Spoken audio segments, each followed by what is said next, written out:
अस्सलाम वालेकुम एवरीवन, रिजवान से यूट्यूब चैनल में आप सबको खुशामदीद। उम्मीद है आप सब लोग खैरियत से होंगे और अच्छी सेहत में होंगे। आज का हमारा जो टॉपिक है वो पाकिस्तान का न्यूक्लियर प्रोग्राम है। इस वीडियो के 3 पार्ट्स होंगे। फर्स्ट पार्ट में हम पाकिस्तान न्यूक्लियर प्रोग्राम की हिस्ट्री को डिस्कस करने वाले हैं। सेकंड प्रोग्राम के अंदर हम पाकिस्तान और इंडिया के जो न्यूक्लियर कैपेसिटी है या न्यूक्लियर जो काबिलियत है, जौहरी काबिलियत, उसको ज़रा कंपेयर करेंगे और उसके बाद तीसरे पार्ट में हम ये देखेंगे कि किस तरीके से इन एटॉमिक बॉम्ब्स को, इन एटम बमों को, न्यूक्लियर आर्सेनल्स को जिनको कहा जाता है न्यूक्लियर आर्सेनल, उनको कैसे इस खित्ते में सियासत के लिए इस्तेमाल किया जाता है। तो हमें पता है जब पाकिस्तान वजूद में आया, पहले पार्ट की तरफ आते हैं जो कि हिस्टोरिकल पार्ट है। जब पाकिस्तान बना तो उसके बाद हमें दो लोगों में से या दो अगर कंट्रीज में से किसी एक को चुनना था। एक तरफ हमारे सोवियत यूनियन था, सोवियत रशिया था और दूसरी तरफ हमारे अमेरिका था। हमें पता है कि हमारे वजीर आजम लियाकत अली खान साहब ने अमेरिका को चुना और वो अमेरिका गए और उनके साथ फिर हमने मुआहदे करना शुरू किए अपनी बका के लिए, क्योंकि हम एक इन्फेंट कंट्री थे, हमारे पास सिक्योरिटी के लिहाज से कुछ भी नहीं था। तो ऑब्वियसली हमें वो साइड चुननी थी जो ज़्यादा स्ट्रॉन्ग थी, ज़्यादा पावरफुल थी, और वो उस वक्त अमेरिका था, अभी भी है खैर। तो हमने उनका साथ दिया इस कोल्ड वॉर के सिनारियो में, और हमने ये उम्मीद की कि वो हमारा साथ भी देंगे। फिर उसके बाद इंडिया ऑब्वियसली पहले से ही एक स्ट्रॉन्ग आर्मी और स्ट्रॉन्ग सिस्टम लेके बना था। हमारा सिस्टम अभी इतना स्ट्रॉन्ग नहीं था, वीक था। हम अमेरिका के साथ गए। 1953 के अंदर, 1953 के अंदर अमेरिका ने एक पॉलिसी स्टार्ट की जिसका नाम था एटम्स फॉर पीस पॉलिसी, कि ये जो एटॉमिक पावर है, ये जो एटॉमिक टेक्नोलॉजी है, इसको पीसफुल मकासद के लिए, पुरअमन मकासद के लिए हम अपने एलाइज कंट्रीज को, अपने जो साथी कंट्रीज हैं उनके दरमियान में डिस्ट्रीब्यूट करेंगे, उनको देंगे। पाकिस्तान चूंकि उस वक्त एलाई था और उस फिर पॉलिसी के तहत Pakistan atomic energy commission Pakistan के अंदर बनाया गया। अयूब खान साहब का टाइम आ गया, हमें पता है 1958 से फिर 676 लेट 60s तक उनका टाइम रहता है हमारे पास। इसी टाइम पे जब भुट्टो साहब, मरहूम जुल्फकार अली भुट्टो साहब, जब वो फॉरेन मिनिस्टर थे, तो उनको पता चला कि इंडिया अपने एटॉमिक बॉम्ब के ऊपर काम शुरू कर चुका है। तो भुट्टो साहब ने एक हमारे न्यूक्लियर प्रोग्राम के डॉक्टर थे उस वक्त, डॉक्टर मुनीर अहमद, उनके साथ मीटिंग की। इस मीटिंग को मुल्तान कॉन्फ्रेंस भी कहा जाता है, और उन्होंने इसके ऊपर बात करनी शुरू की। फिर उन्होंने अयूब खान साहब से डिस्कस किया जो कि प्रेसिडेंट थे, कि हमें भी, इंडिया ये काम शुरू कर चुका है, हमें भी ये करना है। तो अयूब खान साहब ने उस वक्त मना कर दिया था due to multiple reasons, financial reason भी थी और दूसरी रीजंस भी थी। लेकिन भुट्टो साहब के जहन में ये था कि हमने एटॉमिक बॉम्ब बनाना है। जब 1971 आया, सकूत ढाका हुआ, और उसके बाद पाकिस्तान में भुट्टो साहब अपने administrator, chief civilian martial law administrator के तौर पर पहले सामने आए। फिर उसके बाद 73 में वो यहाँ के प्राइम मिनिस्टर बन गए। और उसके बाद हमें पता है कि 1974 के अंदर, 1974 के अंदर इंडिया ने अपना न्यूक्लियर ब्लास्ट किया, टेस्ट किया, जिसको उन्होंने स्माइलिंग बुधा का नाम दिया। अब उस टेस्ट के बाद भुट्टो साहब का जो जहन था कि हाँ पाकिस्तान को न्यूक्लियर पावर बनाना है, वो और मजीद और तूल पकड़ गया। उन्होंने फिर मीटिंग्स की डॉक्टर मुनीर साहब से, और डॉक्टर AQ खान, अब्दुल कदीर खान साहब, उनको फिर यहाँ पे बुलाया गया, वो बाहर काम कर रहे थे। और क्लैंडेस्टीन मैटर में, या ऐसे कहें तो बहुत ही खुफिया, इस मामले को रखा गया, और पाकिस्तान ने फिर एटॉमिक बॉम्ब बनाना शुरू कर दिया। भुट्टो साहब के जब इंतकाल हुआ, उनके बाद जनरल जिया आ गए। जनरल जिया के टाइम पे भी हमारा ये जो एटॉमिक प्रोग्राम है ये उसी पेस से चलता रहा, लेकिन इंतहाई खुफिया तरीके से। और हिस्टोरियंस, जिनमें डॉक्टर समर मुबारक भी हैं, डॉक्टर मुनीर भी हैं, और दूसरे जो इस प्रोग्राम के साथ अटैच थे, उनका ये कहना है, अब उन्होंने आके ये बताया कि 1987 के अंदर, 84, 87 पाकिस्तान के इस कोल्ड टेस्ट के बाद पाकिस्तान भी कॉन्फिडेंट था, और रिपोर्ट्स आ रही थी कि पाकिस्तान ने जो लेबॉर्ट्री के अंदर कंट्रोल्ड टेस्ट किया है, कंट्रोल्ड ब्लास्ट किया है, इट मींस कि पाकिस्तान ने एटॉमिक पावर हासिल कर ली है। और यूएस मुसलसल, अमेरिका मुसलसल पाकिस्तान के ऊपर नजर रखे हुए था कि कहीं पाकिस्तान जौहरी ताकत ना हासिल कर ले। इसी सिनारियो में उस वक्त यूनाइटेड स्टेट्स के एक सेनेटर थे जिनका नाम था लैरी प्रेसलर। उन्होंने एक बिल पास किया और उस बिल को कहा जाता है प्रेसलर अमेंडमेंट। प्रेसलर अमेंडमेंट के तहत उन्होंने ये बात उस अमेंडमेंट में पूरे सेनेट ने, यूएस के सेनेट ने एग्री की कि president of the United states, America का प्रेसिडेंट हर साल कांग्रेस को अपनी गारंटी पे ये रिपोर्ट देगा कि पाकिस्तान के पास न्यूक्लियर वेपन नहीं है, तभी हम पाकिस्तान के लिए जो इमदाद है वो जारी करेंगे, अदरवाइज हम इमदाद जारी नहीं करेंगे। अब ये प्रेसिडेंट की रिस्पॉन्सिबिलिटी थी कि वो कांग्रेस को रिस्पॉन्सिबल होकर ये बताए कि जी बिल्कुल रिपोर्ट्स आई हैं पाकिस्तान के पास न्यूक्लियर वेपन नहीं है, तो लिहाजा आप इमदाद जारी करें। और अगर प्रेसिडेंट इस तरह की कोई फॉल्स टेस्टिमनी दे तो ऑब्वियसली फिर कांग्रेस उसको इम्पीच कर सकती है, उसके खिलाफ अदम एतमाद ला सकती है। तो ये एक पॉलिटिकल मूव था प्रेसलर की तरफ से।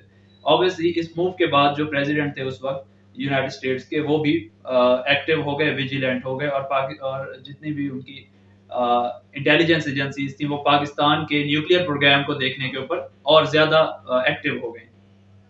खैर ये प्रोग्राम तब से लेके 1998 तक, 1998 तक बहुत खुफिया रहा। लेकिन 1998 में जब इंडिया ने 5 एटॉमिक ब्लास्ट किए तो हमारी उस वक्त की पॉलिटिकल जो क़यादत थी यहाँ पे और मिलिट्री क़यादत जो थी, उन पे बहुत ज्यादा प्रेशर आया। इवन अमेरिका ने बहुत ज्यादा प्रेशर दिया कि आप ब्लास्ट ना करें, लेकिन पॉलिटिकल क़यादत ने और अवाम के प्रेशर की वजह से और बाकी जो सिनारियो क्रिएट हो गया था उसकी वजह से फिर हमने 1998 को 5 के मुकाबले में 6 ब्लास्ट किए और दुनिया को दिखा दिया कि जी हम अब एक जौहरी कुव्वत हैं। एटमी धमाकों से किसी किस्म की ताबकारी के असरात नहीं फैले।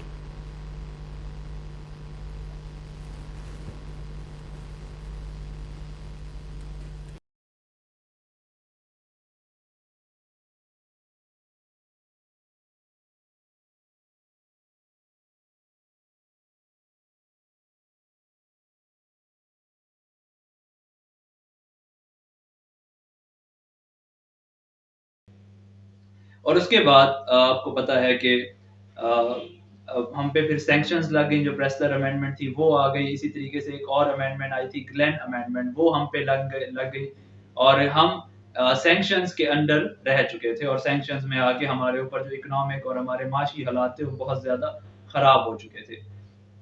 फिर इसी सिनारियो में वर्ल्ड ट्रेड सेंटर का जो 9/11 का इवेंट है वो होता है। अमेरिका को हमारी फिर से जरूरत पड़ती है और फिर वो हमसे सैंक्शंस उठा लेता है। लेकिन इस सारे सिनारियो के अंदर कुछ ऐसे इवेंट्स होते हैं कि जिसमें पाकिस्तान के न्यूक्लियर प्रोग्राम्स के ऊपर कुछ क्वेश्चंस आते हैं और अमेरिका चूंकि वो पहले से ही हमारे बारे में बहुत ज्यादा विजिलेंट था, बहुत ज्यादा मोहतात था, तो वो बहुत ज्यादा चीखना शुरू कर देता है कि शायद पाकिस्तान के जो एटॉमिक वेपन्स हैं वो उस लिहाज से स्ट्रॉन्ग नहीं है। और क्योंकि वो ये कहना शुरू कर देता है अमेरिका 9/11 के बाद कि अब टेररिस्ट जो हैं वो आपके बिल्कुल नेबरहुड में बैठे हुए हैं, यहाँ पाकिस्तान है, यहाँ अफगानिस्तान है और अलकायदा बहुत ज्यादा स्ट्रॉन्ग है उसामा बिन लादेन के अंडर रहते हुए, तो लिहाजा एक चांस है कि शायद ये लोग पाकिस्तान के न्यूक्लियर वेपन्स पे कब्जा कर लें या उनको पता चल जाए कि ये कहाँ पे हैं। उसमें 2-3 इवेंट्स हुए, वो हम सबसे पहले देख लें। एक पाकिस्तान के न्यूक्लियर प्रोग्राम के एक मेजर पर्सन या कहें कि वो जो ग्रुप था जो न्यूक्लियर प्रोग्राम के रिस्पॉन्सिबल था, उनमें एक साहब थे जिनका नाम था सुल्तान बशीरुद्दीन महमूद। उन्होंने अपने एक इंटरव्यू में कहा था कि जब वो उसामा बिन लादेन को मिले थे तो उसामा बिन लादेन ने उनसे पूछा कि अगर हमारे पास मटेरियल हो तो क्या हम एटॉमिक बॉम्ब बना सकते हैं।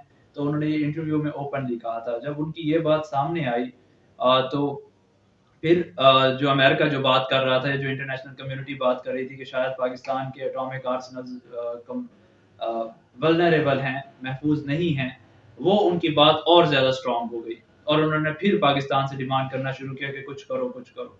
तो फिर फरवरी 2000 के अंदर पाकिस्तान ने अपनी नेशनल सिक्योरिटी काउंसिल बनाई। नेशनल सिक्योरिटी काउंसिल के अंदर रहते हुए एक अथॉरिटी बनाई गई जिसको कहा जाता है नेशनल कमांड अथॉरिटी। अब ये पूरा स्ट्रक्चर हम डिस्कस कर रहे हैं पाकिस्तान के न्यूक्लियर आर्सेनल्स का। National command authority top of the line एक अथॉरिटी है। प्राइम मिनिस्टर इसका चेयरमैन होता है। तमाम जो सर्विसेज चीफ हैं, जिसमें आर्मी चीफ है, एयरफोर्स का चीफ है, नेवी चीफ है, हमारे नेवल चीफ हैं, ISI के हेड्स हैं, डिफेंस मिनिस्टर्स हैं, डिफेंस मिनिस्टर भी हैं और डिफेंस प्रोडक्शन मिनिस्टर भी हैं, और दूसरे जो joint chiefs of staff committee and all जो कि रिस्पॉन्सिबल पर्सन है, वो सारे के सारे इसका हिस्सा होते हैं। और ये कमेटी डिसाइड कर रही होती है हमारे न्यूक्लियर आर्सेनल्स की सिक्योरिटी को डिसाइड करती है, उसके इश्यूज को डिसाइड करती है, और मिसाइल प्रोग्राम को किस हद तक आपने फरोग देना है उसका डिसीजन भी इसी कमेटी में होता है। इसके साथ साथ एक इनकी और कमेटी है, वो है NCA employment control committee, national command authority की एम्प्लॉयमेंट कंट्रोल कमेटी। जो न्यूक्लियर प्रोग्राम के साथ अटैच एम्प्लॉइज हैं, जो लोग काम कर रहे हैं, उनके ऊपर नजर रखती है कि वो कहीं पे स्लिप ना हो जाएं या वो कहीं पे इस प्रोग्राम के लिए नुकसानदेह साबित ना हो, तो वो उन पे नजर रखने के लिए कमेटी है। और इसके साथ साथ एक और कमेटी है जिसको कहा जाता है development control committee. Development control committee को एक जनरल होते हैं, वो हेड करते हैं। मोस्टली वो joint chief of staff committee होते हैं जो डेवलपमेंट कंट्रोल कमेटी के हेड होते हैं, और वो देख रहे होते हैं कि जो डेवलपमेंट है प्रोग्राम्स की, न्यूक्लियर प्रोग्राम की, मिसाइल्स की, उसको वो मॉनिटर करते हैं। फिर इसके बाद एक और हमारे पास डिवीजन है न्यूक्लियर आर्सेनल से ही मुतल्लिक, and that is strategic plan division. Strategic plan division हमारे न्यूक्लियर प्रोग्राम की रिसर्च एंड डेवलपमेंट के लिए रिस्पॉन्सिबल होता है, और उसकी अपग्रेडेशन और उसकी एप्लीकेशन इन डिफरेंट सिनारियोज वो उसको भी मॉनिटर कर रहा होता है कंसिडेंट। और चूंकि ये कंसर्न था कि शायद पाकिस्तान का न्यूक्लियर प्रोग्राम टेररिस्ट के हाथों में जा सकता है, तो उस वक्त हमने एक स्ट्रेटेजिक फोर्स बनाई जिसको कहा जाता है special strategic force. Special strategic force specially trend या पर्पस मेड कमांडोज हैं, और इनकी स्ट्रेंथ तकरीबन 20,000 के करीब है। इसके अंदर आर्मी, एयरफोर्स और नेवल फोर्स तीनों के सोल्जर्स शामिल होते हैं, और इनका काम सिर्फ और सिर्फ न्यूक्लियर आर्सेनल्स की हिफाजत करना है, और जो हमारी जौहरी इंस्टॉलेशंस हैं, जौहरी तंसीबात हैं, जैसे न्यूक्लियर पावर प्लांट्स हैं, उनकी हिफाजत इनका काम है। और फिर उसके बाद एक और कमेटी भी बनाई गई, दैट इज जिसको कहा जाता है export control committee, strategic export control division. Strategic export control division ये तमाम हमारे मुल्क के एयरपोर्ट्स पे, ड्राई पोर्ट्स पे, सी पोर्ट्स पे, जो बंदरगाहें होती हैं, वहां पे इंस्टॉल्ड होते हैं, और इनका काम ये होता है कि किसी भी तरीके से कोई जौहरी मटेरियल जिसमें यूरेनियम हो सकता है, कोई उसका इंस्ट्रूमेंट हो सकता है, कोई और चीज जो न्यूक्लियर प्रोग्राम के लिए इस्तेमाल होती है, वो यहाँ से कोई स्मगल ना कर सके। तो ये हमने एक बहुत ही फिजिबल, एक वायबल प्रोग्राम दिया, और इसको फिर एक्नॉलेज भी किया गया। प्रेसिडेंट ओबामा जब वो प्रेसिडेंट थे, इसके बाद 2009 में उन्होंने ये बात कही थी कि हम इस बात को एग्री करते हैं या हमें पूरा यकीन है कि पाकिस्तान के जो न्यूक्लियर आर्सेनल्स हैं वो महफूज हाथों में हैं। इसके बाद यहाँ तक तो हमें पता है कि पाकिस्तान के न्यूक्लियर आर्सेनल्स की हिस्ट्री, न्यूक्लियर प्रोग्राम की एक हिस्ट्री है कि डेवलपमेंट कैसे होती है। अब थोड़ा सा कंपेयर कर लिया जाए कि पाकिस्तान और इंडिया के न्यूक्लियर प्रोग्राम में क्या काबिलियत है दोनों की, अगर हम कहें तो जहां तक अगर काबिलियत की बात करें, सबसे पहले इंडिया की कैपेबिलिटीज देख लेते हैं। एक चीज होती है न्यूक्लियर ट्राइएड। न्यूक्लियर ट्राइएड से मुराद ये है कि आप जमीनी रास्ते से, फिजाई रास्ते से, फिजाई तरीके से, और उसके साथ साथ आप समंदरी तरीके से अगर न्यूक्लियर मिसाइल लॉन्च कर सकते हैं, न्यूक्लियर अटैक लॉन्च कर सकते हैं, तो आप न्यूक्लियर ट्राइएड आपने बना लिया है। पाकिस्तान, इंडिया तकरीबन दोनों ही न्यूक्लियर ट्राइएड बना चुके हैं। हमने वो ट्राइएड अचीव किया जब हमने एयर बेस्ड राद मिसाइल को तजर्बा किया था। और इंडिया ने न्यूक्लियर टेक्नोलॉजी के अंदर उसकी पेस या उसकी ग्रोथ या डिवेलपमेंट की पेस पाकिस्तान से कम है, लेकिन इंडिया आगे बढ़ रहा है। इस हवाले से इंडिया के पास short range, medium range, long range missiles मौजूद हैं। हमारे पास medium, short to medium range missiles मौजूद हैं।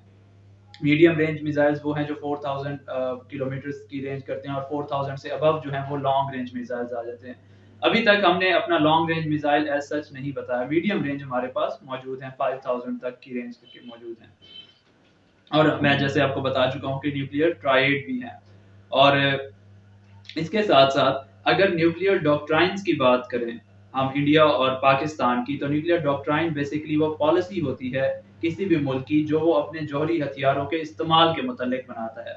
इंडिया हमेशा से एक बात कहता आया है कि हमारी पॉलिसी इंडिया की نو فرسٹ یوز ہے کہ ہم پہلے جوہری ہتھیار سے حملہ نہیں کریں گے، لیکن اگر ہم پہ حملہ ہوا تو ہم پھر جوہری ہتھیار سے ریٹیلیٹ ضرور کریں گے۔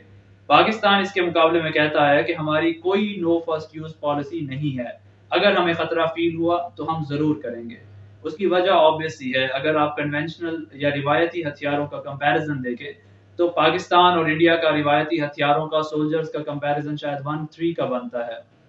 ان کے پاس روایتی سولجرز بھی زیادہ ہیں، ٹینکس بھی زیادہ ہیں، ایئر فورس بھی ان کی شاید زیادہ ہے، نیول فورس ان کی زیادہ ہے، اور ہمارے پاس کنونشنل وے میں ان کے مقابلے میں آرمی کی اسٹرینتھ کم ہے، تو لہٰذا ہمارے پاس جو ویپن بچتا ہے وہ صرف نیوکلیئر ویپن ہے اپنی حفاظت کے لیے۔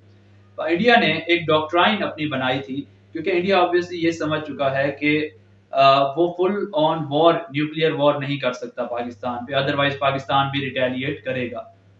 تو انڈیا نے ایک ڈاکٹرائن بنائی جس کو کہا جاتا ہے cold start doctrine. Cold start doctrine یہ ہے کہ انڈیا جس وقت اس کو فیل ہوگا وہ پاکستان کے اندر گھسے گا، اپنا ایک لمیٹڈ آپریشن کرے گا اور پھر واپس چلا جائے گا۔ اور پاکستان کے پاس چونکہ میزائلز بہت بڑے بڑے ہیں، ہمارے پاس شارٹ رینج میزائل بھی ہے، تب بھی وہ کچھ 1000 5000 1000 2000 کلومیٹر تک کی رینج کا میزائل ہے، اور آبویسلی اتنے بڑے میزائل کے اندر جو نیوکلیئر میٹیریل ہے وہ بہت زیادہ ہے، اس کی ڈسٹرکشن پاور بہت زیادہ ہے۔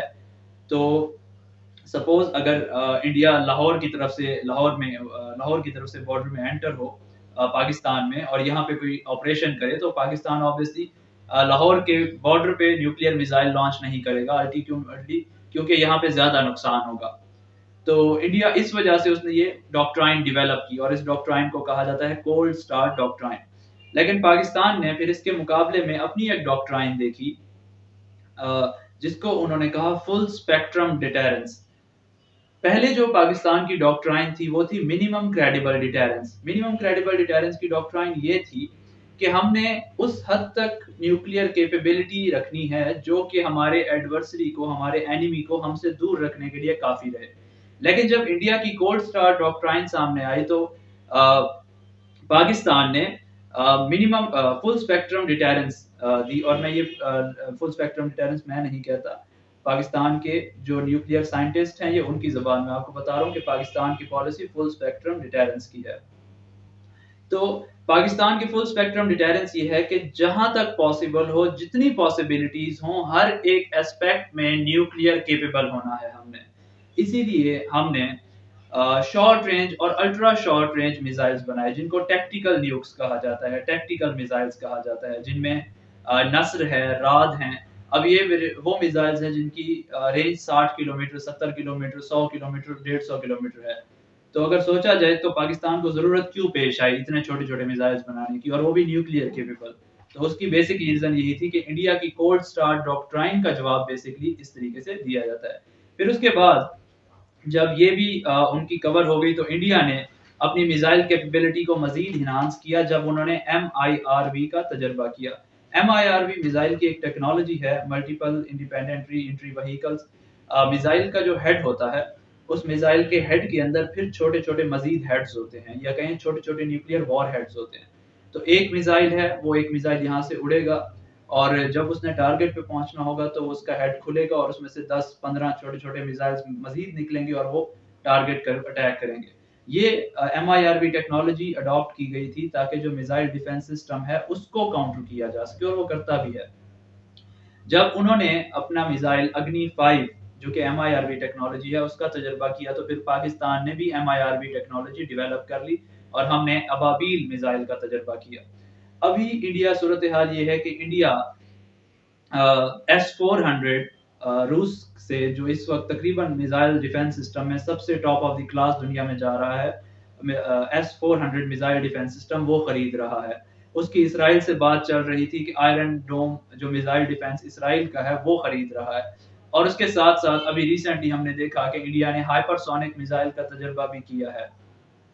تو اس سارے سیناریو کے اندر اس وقت جو بیلنس آف پاور ہے، جو طاقت کا توازن ہے، وہ انڈیا کے پلڑے میں زیادہ ہے، اور جب انڈیا کے پلڑے میں زیادہ پاور رہی ہے اس نے ہمیشہ کوئی نہ کوئی الٹی حرکت کی ہے، اور obviously پاکستان بھی اس چیز کو مسلسل مانیٹر کر رہا ہے اور اپنے آپ کو اسٹرینگتھن کرنے کی کوشش کر رہا ہے، کیونکہ ہم ایک حقیقی دنیا میں رہتے ہیں، اور حقیقی دنیا میں اس وقت دنیا کے اندر جو زیادہ طاقتور ہے اسی کو ہی سیکیورٹی ملتی ہے، جو طاقتور نہیں ہے اس کو سیکیورٹی نہیں ملتی۔ یہاں تک تو بات تھی کہ پاکستان اور انڈیا کے اندر ہم نے دیکھ لیا، فرسٹ آف آل پاکستان کی نیوکلیئر پروگرام کی ہسٹری دیکھ لی ہم نے، سیکنڈ ہم نے دونوں کنٹریز کی نیوکلیئر ڈاکٹرائنز دیکھ لی اور ان کے درمیان میں کیپیبلٹیز وہ بھی دیکھ لی۔ اب ذرا بات کر لی جائے کہ نیوکلیئر پالیٹکس کیسے ہوتی ہے یہاں پہ۔ دیکھیں، جب ہم نے وار آن ٹیرر شروع کی اور چائنا 2000 کے بعد ایک قوت کے طور پہ سامنے آیا، تو اس بات کی ضرورت محسوس ہوئی امریکہ کو کہ چائنا کو کاؤنٹر کرنے کے لیے انہیں انڈیا کی ضرورت ہے۔ انہوں نے 2009 کے اندر انڈیا کے ساتھ 2005-2009 میں انہوں نے انڈیا کے ساتھ نیوکلیئر معاہدے کیے، اور ان معاہدوں کے تحت انڈیا اپنے لیے جتنا مٹیریل لینا چاہے وہ لے سکتا ہے، irrespective of the fact کہ وہ اس کی کوانٹٹی کیا ہے وہ اس کے لیے میٹر نہیں کرتی۔ اور انہوں نے شرط لگا دی کہ انٹرنیشنل اٹامک انرجی ایجنسی جو ہے وہ آ کے ان کو چیک کریں گی۔ اگر انہوں نے اوکے کی رپورٹ دے دی کہ جی انڈیا ٹھیک ہے، یہ مقاصد، یہ اپنا پروگرام، یہ مٹیریل پیسفل مقاصد کے لیے الگ استعمال ہو رہا ہے اور جوہری کے لیے الگ استعمال ہو رہا ہے، اور سارا کا سارا بم بنانے کے لیے استعمال نہیں ہو رہا، تو آپ جتنا استعمال کرنا چاہیں کریں۔ پھر اس وقت جو ہمارے فارن منسٹر تھے شاہ محمود قریشی صاحب 2009 کے اندر، پھر انہوں نے بھی یہی کہا تھا کہ میری کنٹری بھی امریکہ سے اس طریقے کی ڈیل ڈیمانڈ کرتی ہے، امریکہ نے نہیں کیا۔ پھر اس کے بعد ایک گروپ ہے نیوکلیئر سپلائر گروپ NSG۔ یہ وہ لوگ ہوتے ہیں کہ یہ وہ کنٹریز ہیں جو دنیا کو، جس کو لیگلی الاؤ ہے جن کنٹریز کو کہ وہ دنیا کو نیوکلیئر مٹیریل سپلائی کر سکتے ہیں، اور یہ ساری کی ساری کنٹریز نے NPT نان پرولیفریشن ٹریٹی کو سائن کیا ہوا ہے۔ نان پرولیفریشن ٹریٹی ایک ٹریٹی ہے، ایک ایگریمنٹ ہے جس میں سارے کنٹریز نے یہ سائن کیا ہے کہ ہم اپنے جو ویپنز ہیں ان کو انہانس نہیں کریں گے، الٹا کم کرنے کی کوشش کریں گے۔ پاکستان، انڈیا، نارتھ کوریا اور اسرائیل 4 کنٹریز ہیں جنہیں اس نے سے سائن ابھی تک نہیں کیا۔ اور NSG کا ممبر بننے کے لیے آپ کو NPT کا سگنیٹری ہونا لازمی ہے، لیکن امریکہ نے انڈیا کو یہ فیور دیا کہ وہ NPT کا ممبر نہ ہونے کے باوجود NSG کے لیے اس کو اپنی انڈورسمنٹ دے دی، اپنی طرف سے اس کو ایک گو اہیڈ دے دیا، گرین لائٹ دے دی کہ جی آپ کا، میرا ہاتھ آپ کے اوپر ہے، آپ جائیں NSG کے ممبرشپ کے لیے کام کریں۔ اس کو obviously پاکستان، چائنا اور ان کے ساتھ جو دوسری کنٹریز تھی انہوں نے اپوز کیا۔ اب جو صورتحال ہے وہ یہ کہ امریکہ اور انڈیا آپس کے اندر ایگریمنٹس کر چکے ہیں، جن میں بم سٹک ہے، جن کے اندر کومکاسا ہے، اور اسی طریقے سے کچھ اور ایگریمنٹس ہوئے ہیں جن میں اگر امریکہ چاہے تو انڈیا کے جو ایئر فیلڈز ہیں ان کو استعمال کر سکتا ہے، اور اس کے ساتھ ساتھ جو جوہری پروگرام ہے اس میں بھی امریکہ ہر طریقے سے انڈیا کو ایک گو اہینڈ دے رہا ہے۔ اس سارے سیناریو کے اندر نیوکلیئر پالیٹکس یہاں پہ بہت بری ہو رہی ہے۔ امریکہ انڈیا کو گو اہیڈ دے رہا ہے کاؤنٹر کرنے کے لیے چائنا کو، اس کا اثر ڈائریکٹلی پاکستان پہ آ رہا ہے، کیونکہ اس خطے میں جو طاقت کا توازن ہے وہ ڈسٹرب ہو رہا ہے، اور جب پاکستان اپنی نیوکلیئر آرسنلز کو بڑھا رہا ہے تو دونوں کنٹریز کے درمیان جو ایک ہیٹ ہے، ویپن ریس ہے، وہ مزید بڑھ رہی ہے۔ اور یہ اس ویپن ریس کے نتیجے میں جو تھوڑا سا ایک چھوٹا سا ایونٹ بھی ہوتا ہے تو دنیا پھر آنکھیں کھول کے بیٹھ جاتی ہے کہ شاید ابھی ان کے درمیان میں نیوکلیئر جنگ چھڑ جائے گی، جیسے پلوامہ انسیڈنٹ کے بعد ہمیں نظر آیا تھا کہ ایسی صورتحال ہو گئی تھی کہ شاید کوئی پتہ نہیں کہ ابھی جنگ ہو جائے، اور ابھی جنگ ہوگی، اور پوری دنیا کو پتہ تھا کہ اگر جنگ ہوئی تو یہ نیوکلیئر جنگ ہوگی۔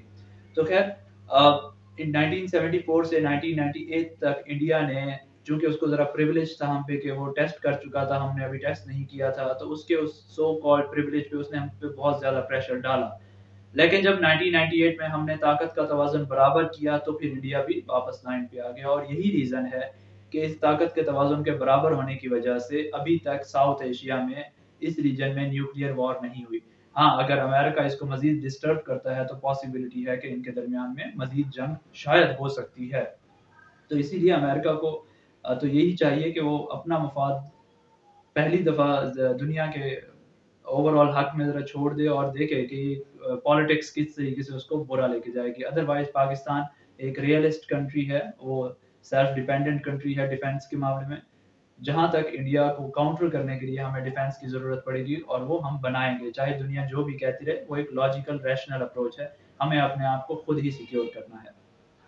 तो ये अब तक की हमारे पास न्यूक्लियर डॉक्ट्राइन की ओवरऑल न्यूक्लियर पॉलिसी की एक सिनारियो है जो हमें नज़र आ रहा है।